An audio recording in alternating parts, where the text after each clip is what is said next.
लोकसभा निवडणुकीमध्ये राज्यासह देशभराचं लक्ष बारामतीतल्या लढतीकडे लागलं होतं। तेव्हा सुप्रिया सुळे आणि अजित पवार यांच्या पत्नी सुनेत्रा पवार अशी रंगत पाहायला मिळाली होती। आता विधानसभेमध्ये पण पवार वर्सेस पवार अशी लढत पाहायला भेटेल असं वाटत आहे।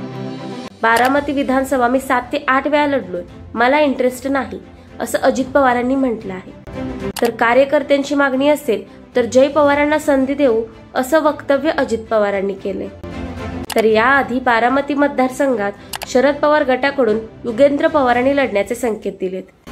त्यामुळे बारामतीत जय विरुद्ध युगेंद्र अशी लढत होण्याची शक्यता आहे आणि पुन्हा एकदा महाराष्ट्राला पवार वर्सेस पवार असे पाहायला भेटेल।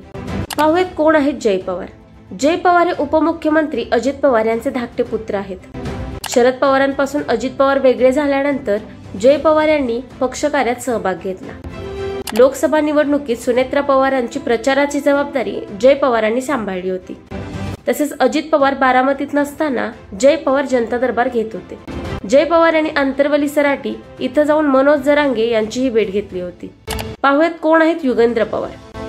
युगेंद्र पवार हे अजित पवार यांचे धाकटे बंधू श्रीनिवास पवार यांचे चिरंजीव आहेत। विशेष म्हणजे राष्ट्रवादीत फूट पडल्यानंतर युगेंद्र पवार यांनी अजितदादांच्या गटात न जाता त्यांनी आजोबांना साथ देण्याची भूमिका घेतली होती। बारामती कुस्ती संघाच्या अध्यक्षपदाची जबाबदारी युगेंद्र यांच्याकडे आहे। त्याशिवाय विविध पदावर युगेंद्र काम करत आहेत। बारामतीतली ही लढत केवळ राजकीय असणार नाही तर पवार कुटुंबातील एक अंतर्गत स्पर्धाही असू शकते।